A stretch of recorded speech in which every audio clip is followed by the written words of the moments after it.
I was trying to say good morning, but I was thinking when I just hold the camera like this, it makes my face look so round. My name's Elizabeth and I just potter around and film my day, and I hope that you come along with me, have a listen while you're tackling your own chores at home or whatever. Let's have some fun. Now, last week I was sitting here telling you about my aspirations to be a booktuber with the shelves behind me. I don't actually read any of these books. I read on my Kindle because I have a physical disability that makes it difficult to hold the books. And I'm also, when you fall asleep reading with a Kindle, it saves your place. It's magical. Anyway, so I don't actually read any of these, but I was talking about my regrets about my shelving situation. So let me show you what's happened. Ta-da! New shelves. So that's my non-fiction shelf, which I'm actually thinking we might go through a bit in detail today. But I moved one of, like an identical shelf to that. I moved upstairs and put some DVDs on. So then I had a gap, and also all this crap on the floor, which did have a home and now doesn't have a home. So new shelf. This one's huge. It's a lot deeper than my other shelves. You can see the difference there. And this one's just like handmade. This is, feels like MDF. And it's a bit higher as well. Oh, there we go. Bit higher. So I've got this new shelf in my life, which is going to fit these, where's my finger in the frame? There we go. These plastic containers, which I've got a lot of. I really like the Systema ones. So I've got this shelf, and I'm gonna paint this, and I haven't decided what color. I've painted my bookshelves upstairs green, but this one, I don't know what would suit this room, and also we're ignoring the paint color on the walls because I rent and I can't change that. But also, I got this beautiful one, which is obviously not going to live here in front of my desk, but this is recycled floorboards, and it is just beautiful. And so I'm going to give it a good home too. I'm not going to paint this one with the boards, but I might give it a light sand because it's all rough, and oil. It obviously hasn't had varnish, but a bit of oil does not hurt wood. Wood likes oil. So that's, oh, I'm so excited. I got these from, it's actually right here on the tag, Mill and Goat, which is a shop based here in Corowa, where I live. Yeah, Mill and Goat's based here in Corowa. It was out at one of our tourist trap places, the chocolate factory. And the lady who owns it, Beck, she is having her first baby. So she's taken their shop out of the physical space and just put it all online. So she was selling like all the display stuff. And look, there's no such thing as too much bookshelves. Oh, and also while I was there, of course, she had a massive sale because she's trying to reduce the amount of stock that she takes and puts in her home because she's closed her physical shop. I picked up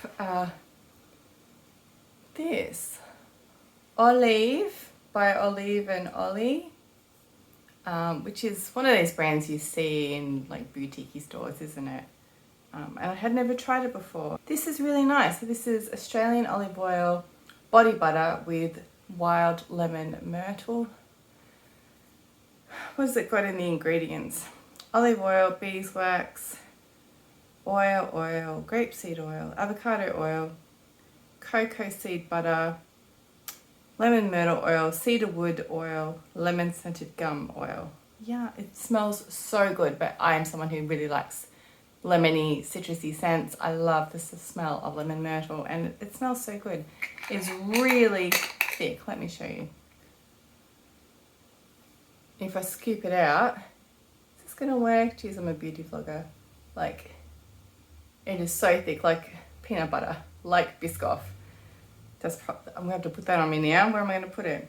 So for somewhere like my lizard scaly shins, it feels amazing. I'm just rubbing it on my shins now. So it's not one that sinks in fast, but it does feel rich and thick and lovely. And sometimes you want that in a body moisturizer. I would not put it on my face, that's for sure. All right, oh, It smells so good and uplifting. Actually, I used to have a soap that was a similar smell. It smelled almost like lemonade, but like in a good way, not a sickly sweet way. And I haven't had that for a long time. I should investigate that. I'm rambling when I need to be getting on with hanging out the washing, and I've set myself up such a busy morning and no time to get it done in, so I better get started. Oh, and obviously I will link Melingo in the description below. It ships here from Corowa, but she's got some really cute gift stuff and tending more towards like baby gifts as well, because that's the stage of life that she's in as well. And go and check it out.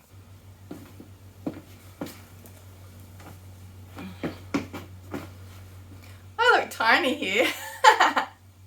It's better than like my big round face before. This is my pride and joy. This is my tiny non-fiction collection. I know that people who've spent time in academia have gorgeous, gorgeous libraries, but mine is constrained by budget and space, but predominantly budget and time, because I've not read all these books and I don't think I ever will. But that's the difference between my fiction shelf and my non-fiction shelf. Is the fiction shelf, everything that I intend to read on that shelf I have read, because I don't go to bookshops and buy books. I know I'm in the Amazon ecosystem, but most of my TBR is actually just samples that I've downloaded, and I read the sample, I hate the sample usually, I move on. But this one, oh, I can't resist. They're absolutely beautiful. But there's some here, there's more than some here that I've never read, and some that I will never read. But I've made a list of things that I do want to read. So these are the physical non-fiction books that I want to read in 2022. Let's get into it. I've got my copy down here, by the way. All right, these should be in order because I made a list. Also, I acquired most of these as gifts, probably for Christmas, where I either told somebody, this is what you're buying me, or more likely, I bought them and said, this is my Christmas present. So the first one is Meetings with Remarkable Manuscripts by Christopher D. Hamel. It's beautiful. And inside, let's find some pictures. Isn't that amazing? Of course, I could buy it on Kindle and read the text that way, but that's reproduction of manuscript pages. My background is medieval history. That's what my undergrad degree is majored in. And of course, manuscripts are part of that. So this is definitely on my list. What does it say here? The Gospels of St. Augustine, the Codex Amiatinus, the Book of Kells, Copenhagen Psalter, that sort of thing, looking at remarkable manuscripts. So that's number one on the list to read in 2022. Where is the next one? Elf Queens and Holy Friars, Fairy Beliefs and the Medieval Church. This is by Richard Firth Green. This one says, investigates an important aspect of medieval culture that has been largely ignored by modern scholarship, the omnipresent belief in fairyland. Now, my honours thesis was about... Oh, there's a cat. Hello, meow. Wow, you're not interested in fairies. So this one is looking at towards the end of the medieval period into the early modern period, and the intersection of church belief and folk belief. I'm so excited to read this one. Next is Alchemy and Mysticism. Now this is just a picture book, I think. And this is a Taschen, is that how we pronounce that? Book of pretty pictures.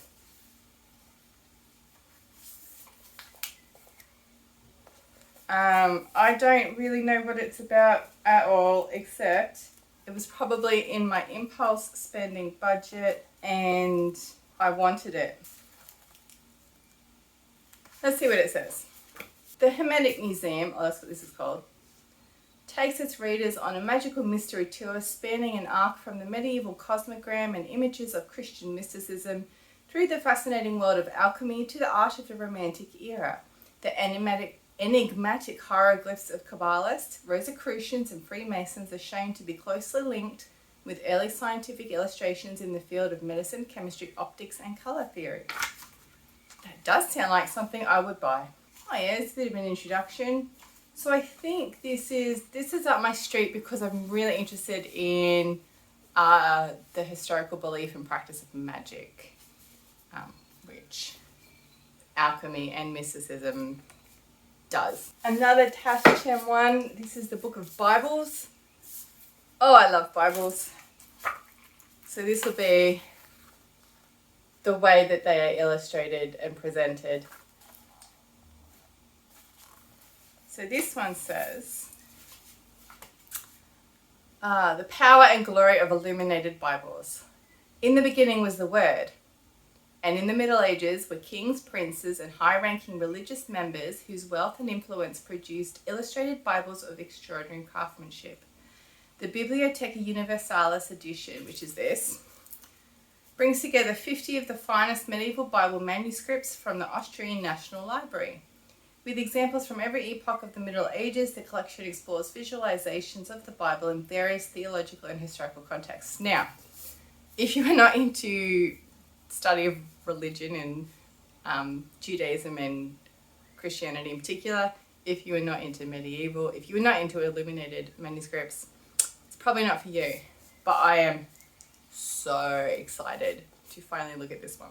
This is one that I bought for myself and told people it was my Christmas present.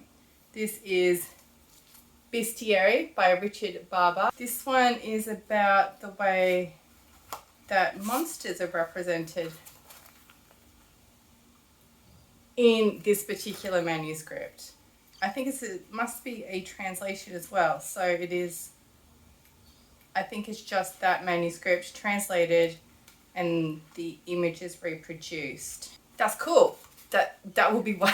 I don't know why I'm so excited about how cool these books sound when literally I'm the one who's bought them for me. This blurb says, bestiaries are a particular characteristic product of medieval England and give a unique insight into the medieval mind.